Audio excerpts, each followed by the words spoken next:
사랑하라. 자, 여러분, 어떻게 하나님을 사랑할 수 있어요? 헌금 많이 하면 사랑을 표현하는 걸까요? 굉장히 포괄적이고 해답을 얻을 수 없는 그러한 말씀이에요. 하나님을 어떻게 사랑할 수 있어요? 말씀해 보세요. 하나님을 어떻게 사랑할 수 있어요? 우리가 늘상 가지고 있는 거예요. 늘상 하고 있는 거예요. 하나님을 사랑하는 것은 간단해요. 그 하나님이 말씀하시는 거에 내가 귀 기울이고 순종하면 됩니다. 할렐루야. 순종하는 거예요. 하나님 말씀을 순종하는 거예요. 하나님의 말씀, 하나님의 그 계명이 인정되기 때문에 그 계명이 어찌 되었든 오늘 우리가 그 말씀 안에 그 말씀을 따라서 삶을 살겠다라고 하는 그런 순종의 삶, 그것이 바로 하나님을 사랑하는 거예요. 자, 그러면 오늘 이 말씀 속에서 예수님과 하나님과의 관계 참 부전자전이다 라고 하는 그런 표현으로 내가 여러분에게 말씀드리고 싶어요. 부전자전이다. 하나님과 그의 예수님, 그의 아들 예수님, 이분들은 부전자전이에요. 아버지가 그렇게 생겼으니까 아들도 그렇게 생겼어. 그게 부전자전이잖아요. 그죠?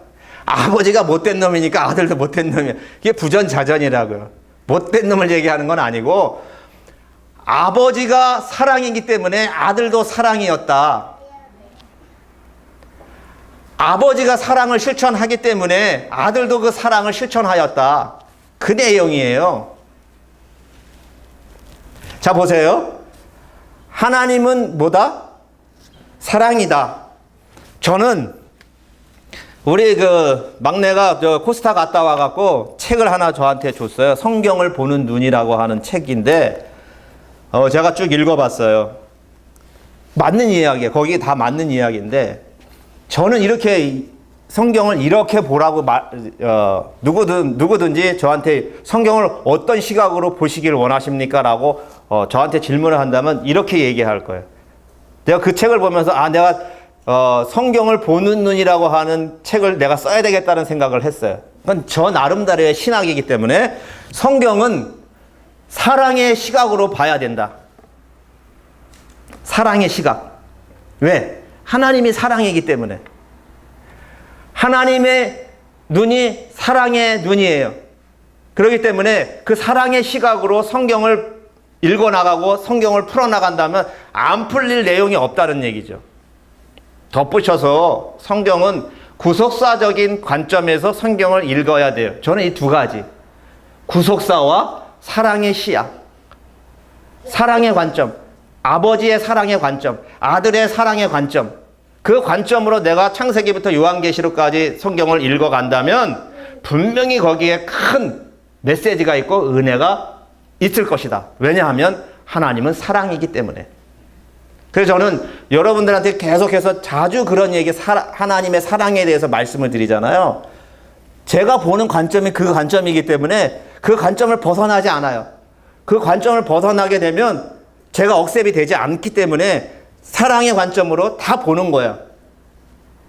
자, 그래서 보세요. 부전자전이라고 말씀드렸잖아요.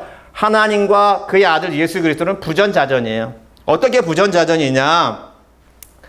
하나님이 이처럼 세상을 사랑하사 독생자를 보내셨어요.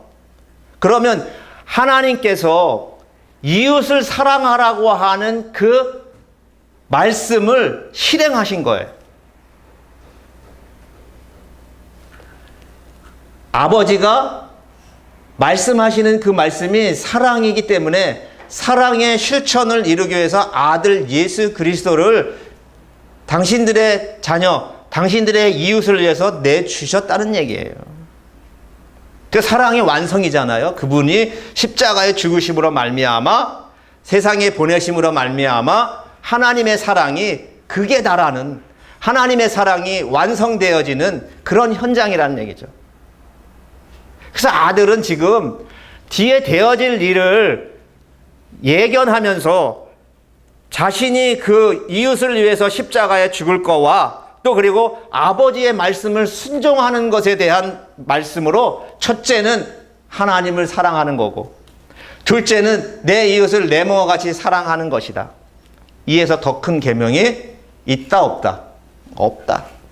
왜냐하면 그게 완전한 거기 때문에 그것이 완전체이기 때문에 아버지를 사랑하고 이웃을 사랑하는 것이 최고다. 그래서 하나님 아버지는 아들을 세상에 내어줌으로 인해서 그 사랑을 실천하였고 아들은 아버지의 말씀에 순종하여 십자가에 죽으심으로 말미암아 그 사랑이 실현되었고 이게 큰 계명이라는 거예요. 다른 계명이 없어요. 그러면서 뭐라고 말씀하시는가 하면 온 마음과 온 뜻과 온 지혜와 온 정성을 다해서 하나님을 사랑하라. 그러면 우리가 이렇게 하나님을 어떻게 사랑해야 된다고요? 온 마음과 온 뜻과 온 정성을 다해서 그 말씀에 내가 귀 기울이고 그 말씀에 순종하는 거예요. 할렐루야.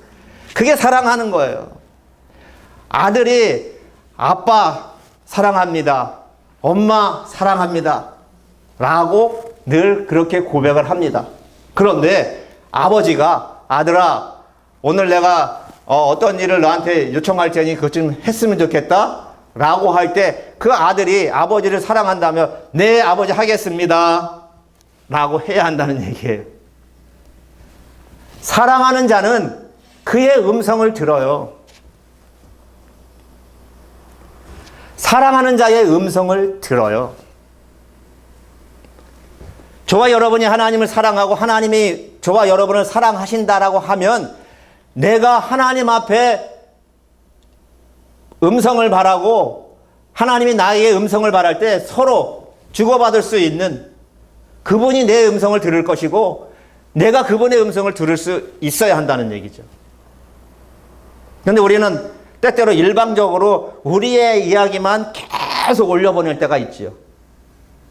하나님의 음성 듣기는 바로 이거예요. 하나님이 나한테 말씀하시는 걸 듣고 움직이면 되는데 움직이지 않는다는 얘기죠. 하나님의 사랑이 실천되어지고 이행되어질 수 있는 그런 삶, 그것이 첫째 계명이다. 둘째 계명, 내 이웃을 내 몸과 같이 사랑하라.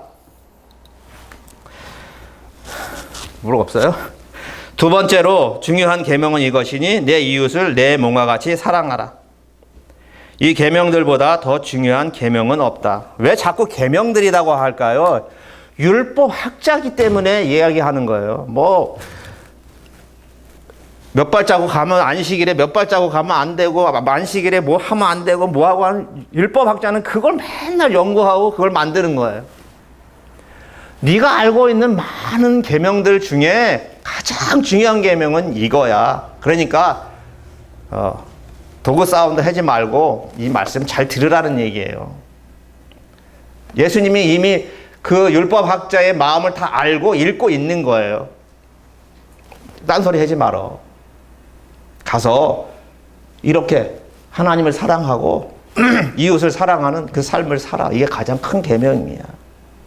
여러분, 사랑하면 어때요?